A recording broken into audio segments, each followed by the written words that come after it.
The evening air in Harlow hung thick and warm, the kind of heat that clings to your skin even after the sun dips below the rooftops. Streetlights flickered on one by one along Sycamore Lane, casting long shadows over quiet lawns and parked cars. Most folks were inside, cooking dinner, watching TV, unwinding after a long day. It was the kind of neighborhood where nothing much ever happened. Officer Dale Mercer knew that. He'd patrolled these streets for 12 years. To him, Harlow was safe, orderly, predictable. And that's why, when he spotted the dark sedan cruising just a hair over the speed limit, 38 and a 35, he didn't think twice about pulling it over. It wasn't really about the speed. It was the car. It was the driver. The man behind the wheel was black, late 30s maybe. Wore a neat button-down shirt, no tie, clean-shaven, calm. Too calm, Mercer thought. People usually got nervous when blue lights flashed behind them. This one just eased to the curb like he was expecting it. Mercer approached slowly, hand resting near his belt, flashlight in the other. He rapped twice on the window. "Roll it down." The window hummed open. "Evening, officer," the man said. His voice was even, respectful, but not deferential. "License and registration," Mercer said, not returning the greeting. The man reached for his glove compartment. "Sure, it's right here." "Keep your hands where I can see 'em," Mercer snapped, stepping back half a pace. Slow movements. The man paused, then nodded. "Of course." He moved deliberately, pulling out his registration and handing it over with his driver's license already clipped to it. Everything in order. Name, Darius Cole. Address, downtown Harlow, just a few miles away. Mercer studied the license under his flashlight, then glanced back at the man. "You live around here?" "I do," Darius said. "This neighborhood's mostly families, retirees. You fit in?" The question wasn't casual. It carried an edge. Darius didn't flinch. "I pay my taxes. Keep my lawn trimmed." Same as anyone else. Mercer's jaw tightened. Something about the man's composure rubbed him the wrong way, like he thought he was above this. "Step out of the vehicle." "Am I under arrest?" Darius asked, voice still level. "No, but I'm asking you to step out." "For what reason?" "Because I said so," Mercer shot back. "You got a problem with that?" Darius exhaled slowly. "No problem, officer. Just trying to understand." He opened the door and stepped onto the pavement, hands visible at his sides. He was taller than Mercer, but made no move to use it. Just stood there, waiting. Mercer circled him once, flashlight beam sweeping over his clothes, his shoes, the ground near his feet. "You been drinking tonight?" "No, sir." "You always drive through neighborhoods you don't belong in?" "I live here," Darius repeated, calm as ever. "I was coming back from dinner with a friend," Mercer scoffed. "Right, and your taillight's out." "It's not," Darius said gently. "It was working when I left, and I checked it this morning." "Don't argue with me," Mercer said, stepping closer. "You think you know better than a cop?" "I'm not arguing," Darius said. "Just stating a fact. That did it." Mercer's face flushed. He'd had enough of smart answers from people who didn't know their place. He reached for his cuffs. "Turn around. Hands behind your back." Darius didn't move. "On what charge?" "Obstruction. Failure to comply. Take your pick." "You haven't given me a lawful order," Darius said, still calm but firmer now. "And I'm recording this." Mercer froze. "What?" Darius tilted his head slightly toward the dashboard, where a small red light blinked steadily on his phone. "For my protection. And yours." Mercer's stomach dropped. He'd been caught off guard before, but never like this. Before he could respond, headlights swept across the road. Another patrol car slowed, then pulled in behind his cruiser. Officer Lena Ruiz stepped out, her expression unreadable. She was young, only been on the force 3 years, but sharp. She'd seen Mercer's reports before. Too many suspicious person stops. Too many complaints that vanished after internal review. She walked up, radio crackling softly at her shoulder. "Everything all right here, Dale?" Mercer didn't look at her. "Just handling a non-compliant subject."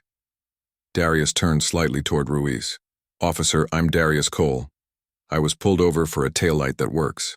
Officer Mercer asked me to step out of my car without stating probable cause, and now he's threatening arrest because I asked for clarification." Ruiz's eyes widened almost imperceptibly. She knew that name. Everyone in the department had heard it whispered in the last few weeks. New head of internal affairs, state level. Came from Atlanta. Quiet reputation. Tough on misconduct. She glanced at Mercer, then back at Darius. Sir, I'm sure this is just a misunderstanding. Maybe, Darius said. But I'd like to understand why I'm being treated like a suspect when I've broken no laws. Mercer finally turned, face red. Back off, Lena, this doesn't concern you.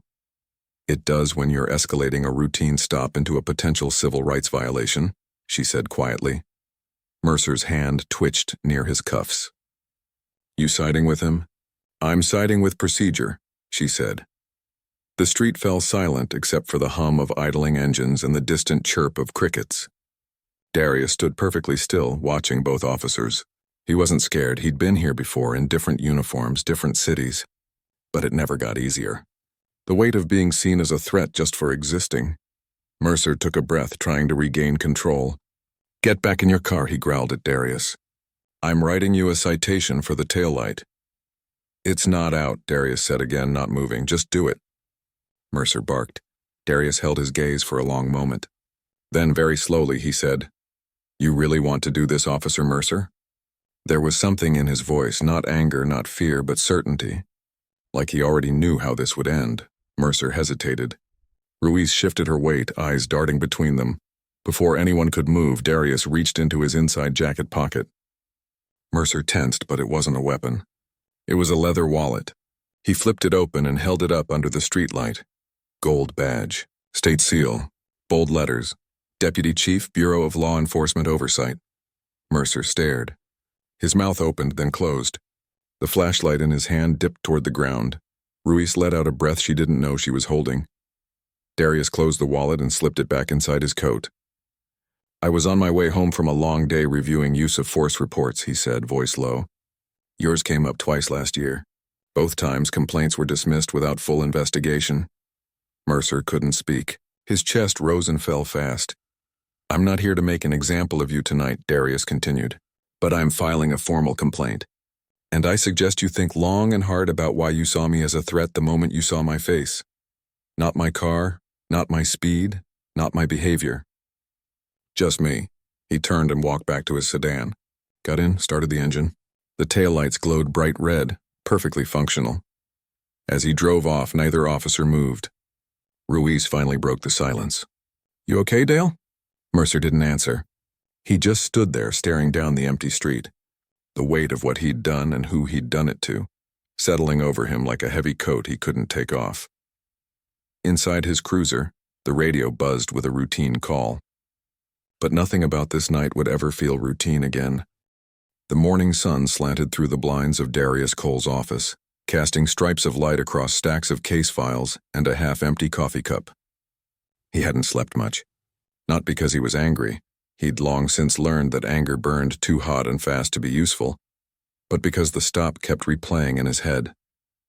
Not the confrontation itself, but the ease of it. The way Officer Mercer had sized him up in seconds, decided he didn't belong, and treated him like a problem to be contained. That wasn't new. But this time Darius hadn't been just a citizen.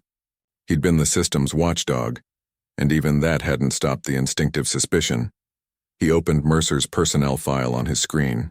12 years on the force, clean record on paper, but buried in the internal logs were 3 civilian complaints in the last 18 months, all from black men, all alleging aggressive stops, racial remarks, unwarranted searches. Each one marked unfounded after a brief review by Mercer's direct supervisor. No interviews. No body cam audit. Just closed. Darius leaned back, rubbing his temples. He could file a complaint, sure, but if the department had ignored real issues before, what would make this time different, unless he made it impossible to ignore? Across town, Dale Mercer sat at his kitchen table, still in uniform, staring at a cold cup of coffee. His wife had left for work an hour ago, their kids already on the school bus. The house was quiet, but his mind wasn't. He kept hearing Darius's voice. Why you saw me as a threat the moment you saw my face. It echoed like a guilty conscience he couldn't shut off. He'd called his sergeant first thing that morning, trying to explain it away. He was evasive, he'd said. Wouldn't answer basic questions. But the sergeant had cut him off fast. You pulled over the head of internal affairs, Dale, on a fake taillight violation. And you threatened to cuff him? Are you out of your mind? Now Mercer scrolled through his phone, heart pounding. A local news site had a short post. High-ranking state official reportedly subjected to controversial traffic stop in Harlow. No names yet, but it mentioned body cam footage circulating among officers. Someone had leaked it. Probably Ruiz. He texted her. "You told someone, didn't you?" She didn't reply. At the station, whispers followed Lena Ruiz like shadows. In the break room, two veteran officers stopped talking when she walked in. At roll call, the lieutenant avoided her eyes. She kept her head down, focused on her notes. She hadn't meant to cause a storm. She'd just done what felt right. But in a place where loyalty often meant silence, speaking up made you a target. Back at headquarters, Darius met with his small internal affairs team. They'd reviewed the body cam footage from both Mercer and Ruiz. It was clear. No probable cause, escalating tone, unnecessary command to exit the vehicle. Textbook biased policing. One of his analysts, a soft-spoken woman named Tanya, leaned forward. "We could recommend suspension, maybe retraining." Darius shook his head. "That's what they'll expect. And it'll vanish into the same system that ignored those other complaints." He paused. "I want to open a full pattern and practice review. Not just this stop. His whole record. And I want civilian input." Tanya raised an eyebrow. "That'll rattle the whole department." "Good," Darius said. "Maybe it's time something rattled." Later that afternoon, he drove to a modest community center on the east side of Harlow, the part of town rarely featured in city brochures. He wasn't there in his official capacity, not exactly, just as a man who'd been stopped too many times himself. He met with a local pastor who ran a youth outreach program. Over sweet tea and stale cookies, they talked about trust, fear, and what it felt like to see police lights in your rear view and wonder if you'd make it home. "You don't need another investigation that ends in a closed file," the pastor said gently. "You need people to believe change is possible." Darius nodded. "I'm starting to think real accountability isn't just about punishing one officer. It's about fixing the whole machine that lets it happen." That evening, Mercer sat in his patrol car during a slow shift, parked near the edge of a shopping plaza. He watched families come and go, white families mostly. No one gave him a second glance. He wondered if Darius ever got that. If he ever walked into a store and didn't feel eyes on him. If he ever drove through a nice neighborhood without wondering if someone would call the cops. His radio crackled. "Unit 14, respond to 400 block of Sycamore for a noise complaint." Sycamore. His stomach twisted. That was the block. He hesitated, then keyed the mic. "Copy en route." As he drove, memories surfaced. His dad, a retired mechanic, muttering about those people moving in when the first black family bought a house on their street back in '98. His academy instructor saying, "Trust your gut, it's usually right." The way his sergeant always shrugged off complaints, "They're just mad they got caught." Was that all it was? A lifetime of small assumptions piling up until they felt like truth? At the station the next day, Darius received a call from the chief of police. The man's voice was polite but strained. "Look, Darius, we respect your position, but dragging one of our own through the mud over a misunderstanding—" "It wasn't a misunderstanding," Darius interrupted calmly. "It was a pattern, and I have 3 other men who'll say the same." A long pause. "What do you want?" "I want a fair investigation, full transparency, and I want Mercer to face what he did not just to me but to others." The chief sighed. "This is going to get messy." "It already is," Darius said. That same afternoon, Mercer was called into his sergeant's office. The door closed. "No pleasantries, you're off patrol," the sergeant said flatly. "Desk duty. Effective immediately." Mercer's throat tightened. "For how long?" "Until Internal Affairs wraps up their review." The sergeant wouldn't meet his eyes. "And Dale, don't talk to anyone about this. Not even your union rep." "Not yet." Mercer walked out numb. At his new desk in the records room, surrounded by dusty files and the hum of fluorescent lights, he felt invisible, like he'd already been erased. Meanwhile, Darius sat in his car outside a small apartment complex. He'd tracked down one of the men who'd filed a complaint against Mercer, a delivery driver named Isaiah. He'd been pulled over last winter, searched without cause, and called boy when he asked why. Darius knocked. Isaiah opened the door cautiously, then recognized him from the news. His shoulders relaxed slightly. "I didn't think anyone would ever listen," Isaiah said, voice rough. "I'm listening now," Darius replied. They talked for nearly an hour. Isaiah's story was familiar. Humiliation, fear, the helplessness of knowing your rights but fearing what happens if you assert them. When Darius left, Isaiah stood in the doorway and said, "Just don't let it be for nothing." That night, Darius sat at his kitchen table, the city quiet outside. He opened a fresh document on his laptop. Subject: Formal complaint, Officer Dale Mercer. He typed slowly, carefully, not with rage but with purpose. Every word mattered. Every fact had to hold, because this wasn't just about one bad stop. It was about whether a system built to protect could also learn to see itself clearly, and whether a man like Mercer could face the reflection staring back. The rain started just after dawn, steady, gray, and quiet, turning Harlow's streets into slick mirrors of streetlights and stop signs. Inside the Internal Affairs office, Darius Cole sat with three people he'd never met before, but whose stories felt hauntingly familiar. They were all men who'd been stopped by Officer Dale Mercer. One drove a rideshare, another worked nights at a warehouse. The third was a college student home for summer break. None had criminal records. All had been searched, questioned, or followed for no clear reason except the color of their skin. Darius didn't take notes like a detective. He listened like a human being. When the student Malik described how Mercer had demanded he prove he owned his own car, right in front of his little sister, he didn't flinch. But his jaw tightened just enough to show he felt it. After they left, Tanya, his lead analyst, closed the door softly. "That's 5 now. All consistent. Same tone, same questions, same escalation." Darius nodded. It's not one bad day. It's a habit. He'd spent the last week digging deeper. Mercer's patrol log showed he spent 70% of his shifts in neighborhoods where less than 10% of residents were black. Yet over half his traffic stops involved black drivers. The math didn't lie. And now, neither would the report. But Darius wasn't just building a case against one officer. He was drafting a proposal.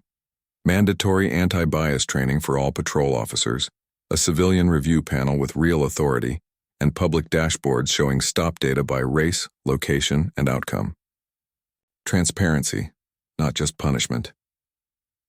Across town, Dale Mercer sat at his kitchen table again, this time with a stack of printed emails from fellow officers. Most were cold. A few were outright hostile. One read, "Hope you're proud. You made us all look bad." His union rep had called, promising to fight this, but even his voice lacked conviction.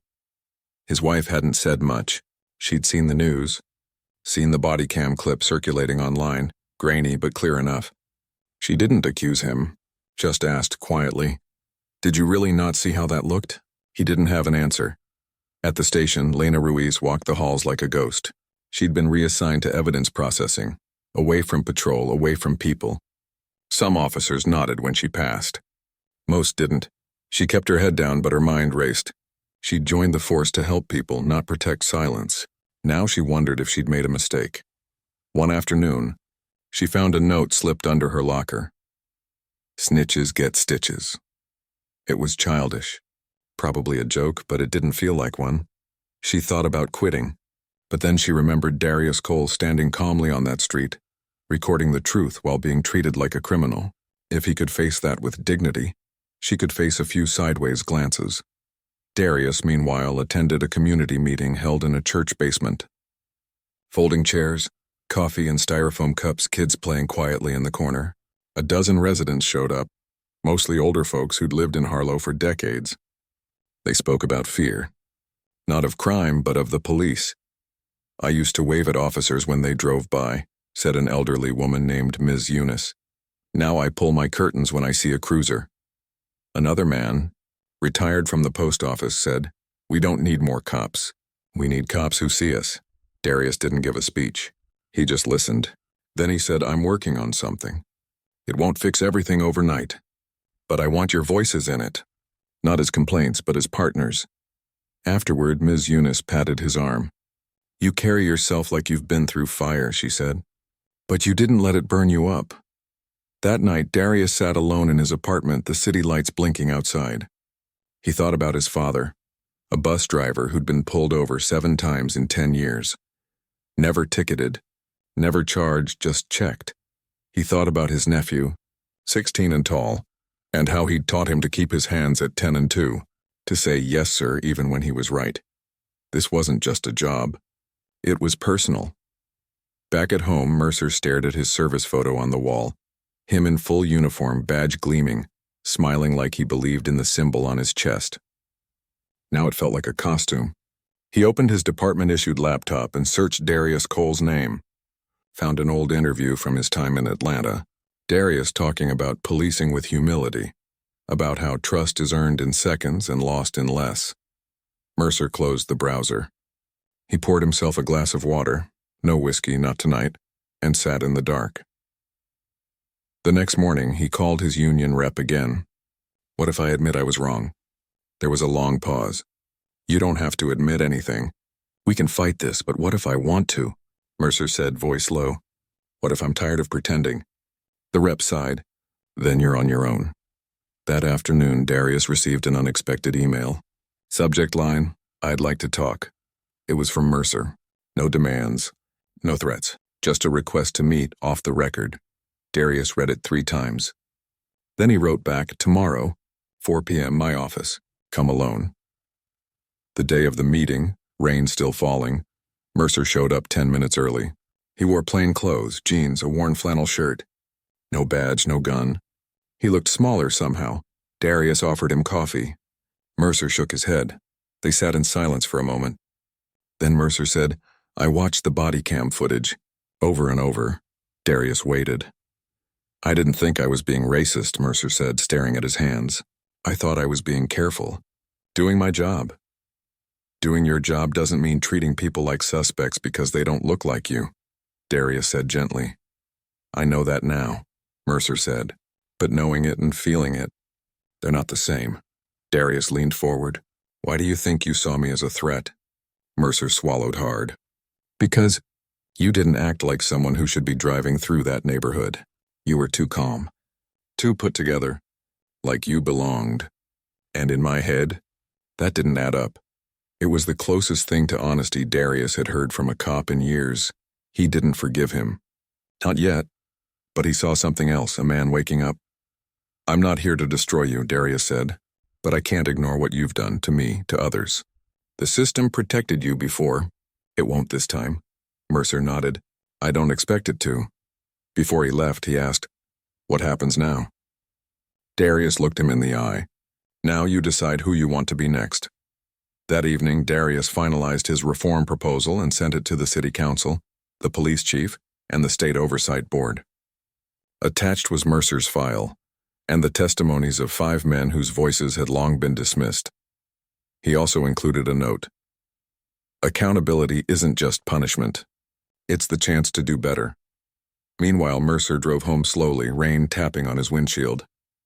He passed a playground where kids splashed in puddles, laughing. He thought about his own son who idolized him. What would he tell him one day about this moment? For the first time in weeks, he didn't feel dread. He felt something harder but cleaner, responsibility, and maybe, just maybe, the beginning of change. The hearing room was small, plain, and too warm. Fluorescent lights buzzed overhead as a handful of people settled into folding chairs. No cameras, no reporters.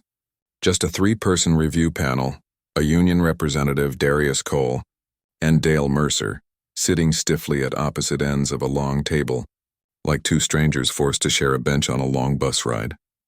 Mercer wore his dress uniform but without his badge. It felt wrong, like showing up to a funeral in someone else's suit.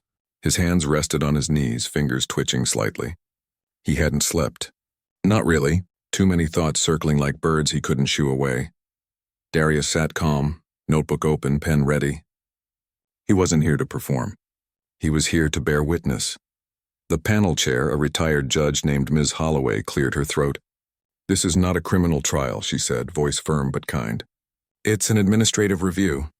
Our goal is truth, fairness, and if possible, restoration. The first witness was Malik, the college student. He spoke quietly but clearly about being pulled over last summer, how Mercer had demanded his registration 3 times, asked if the car was really yours, and then searched his trunk without consent while his younger sister cried in the back seat. I just wanted to get home, Malik said. I wasn't speeding. I hadn't done anything. But I was scared the whole time, not of getting a ticket, but of what might happen if I said the wrong thing. Next came Isaiah, the delivery driver. He described being followed for 2 blocks before Mercer lit him up. He said I fit the description of someone who robbed a gas station 3 miles away. I'm 6'2", bald, wear glasses. The suspect was 5'10", had dreads, and wore a red hoodie. But that didn't matter. Each story landed like a stone in still water, ripples spreading through the room. Mercer kept his eyes down, but his face burned. He remembered some of these stops, told himself he was just being thorough. Now, hearing them back, they sounded hollow, cruel even. Then came Lena Ruiz.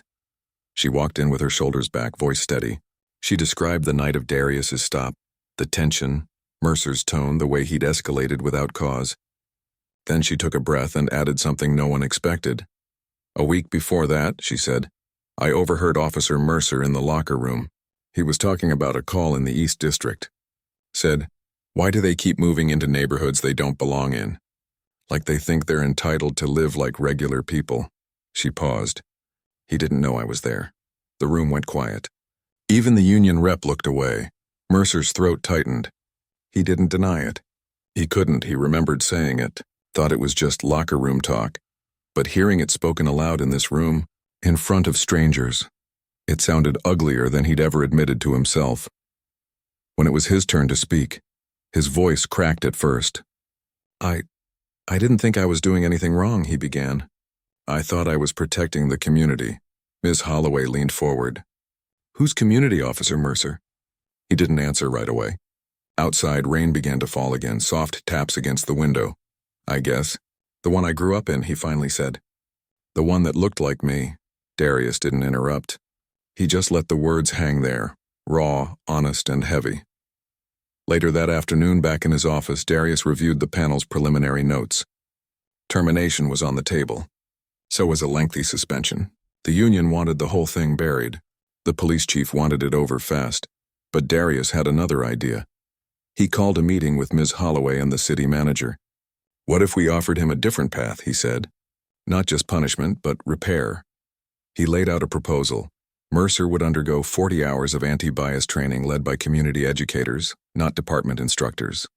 He'd complete 100 hours of community service, working with youth programs, not just picking up trash. And he'd issue a public statement acknowledging his actions without excuses. And if he refuses, the city manager asked.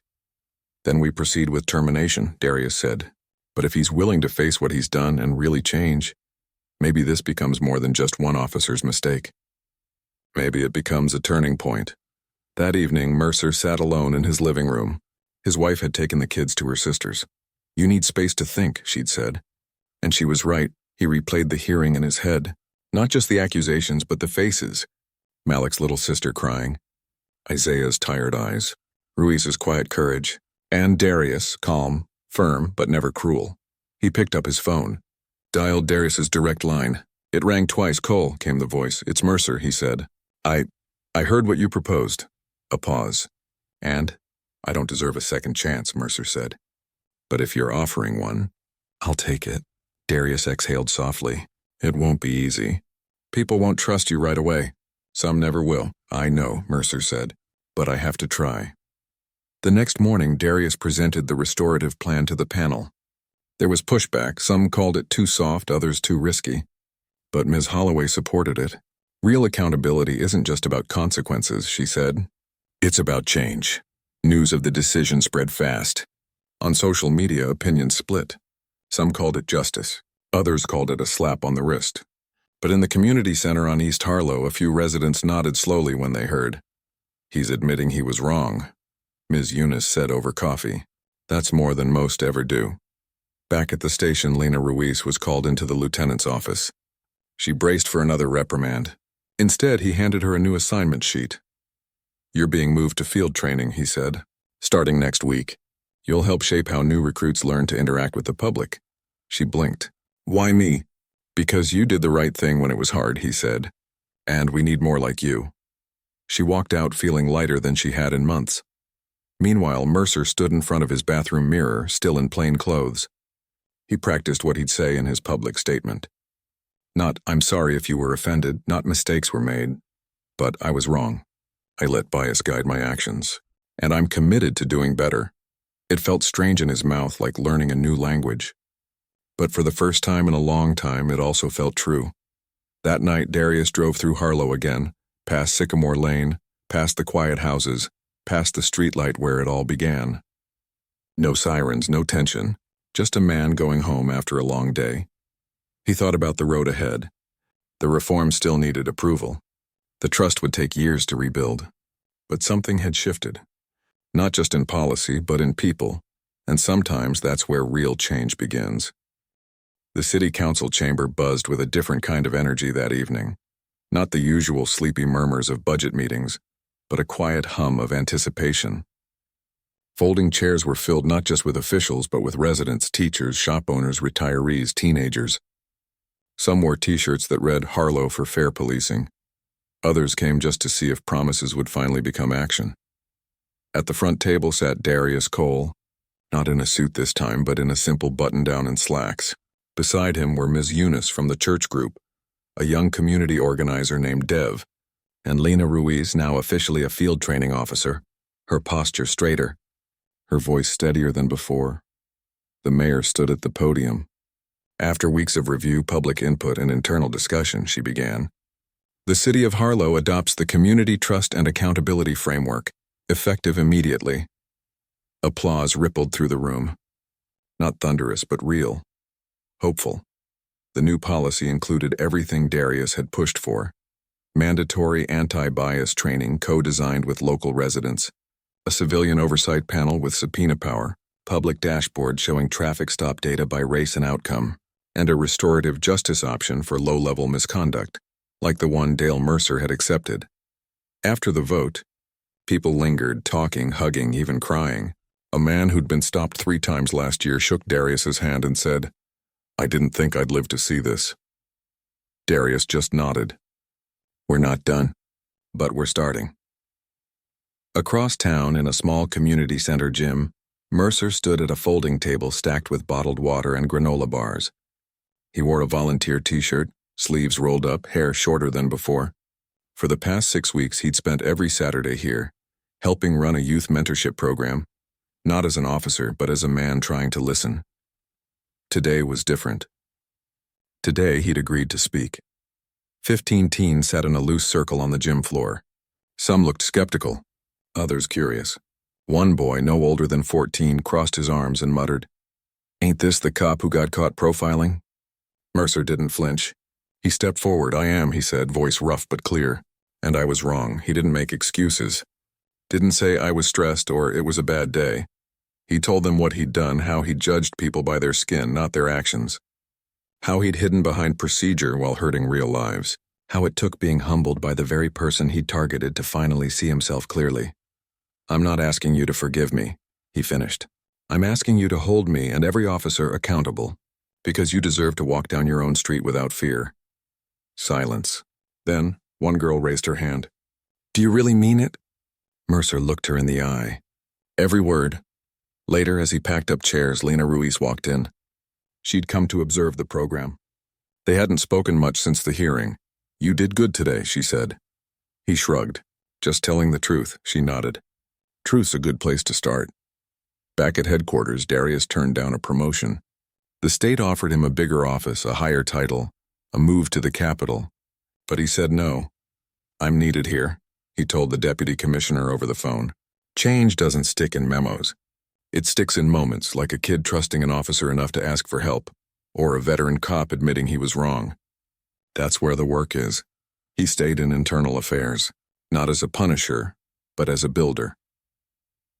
One warm evening, 3 months after the council vote, the neighborhood threw a block party on Sycamore Lane, the same street where it all began. There were grills smoking, kids chasing bubbles, music from a portable speaker. Officers from the department showed up in plain clothes, handing out popsicles, playing cornhole with teenagers. Mercer was there too. Not in uniform, just a man with a paper plate of ribs standing near the edge of the crowd. He saw Darius walking toward him, hands in his pockets. They didn't shake hands. Didn't hug. Just stood side by side watching a little boy try to pop a balloon with his elbow. "You ever think it would come to this?" Mercer asked quietly. "No," Darius said. But I hoped. They watched as the boy finally popped the balloon and jumped up, laughing. His mother scooped him into her arms, both of them grinning. Mercer cleared his throat. I start the new patrol rotation next week. First time back on the street since, well, you know. Darius glanced at him. Nervous? Terrified, Mercer admitted. What if I slip back into old habits? Then you catch yourself, Darius said. And you do better next time. That's all any of us can do. A breeze rustled the trees. Somewhere down the block, someone started playing an old Stevie Wonder song. People swayed, laughed, lived. Later, as the sun dipped below the rooftops, Darius got into his car, the same sedan, taillights still working fine, and drove home. No sirens, no flashing lights. Just the hum of the engine and the quiet rhythm of a city learning to breathe again. He passed a porch where an elderly man sat in a rocking chair. The man raised a hand in greeting. Darius waved back. In that simple exchange, no suspicion, no tension. Just two people acknowledging each other. Something small but vital had been restored. Because justice isn't just courtrooms and policies. It's in the everyday moments when people choose to see one another as human. When pride gives way to humility. When silence gives way to truth. When a system built on power learns to serve with care. And sometimes, it starts with one stop on a quiet street and the courage to say, I was wrong. Darius turned onto his street, headlights cutting through the dusk. His apartment window glowed softly in the distance. He thought about tomorrow, another day of meetings, data reviews, tough conversations. But also another chance to build something better. He parked, turned off the engine, and sat for a moment in the quiet. Outside, the world wasn't perfect, but it was trying. And that, he thought, was enough to keep.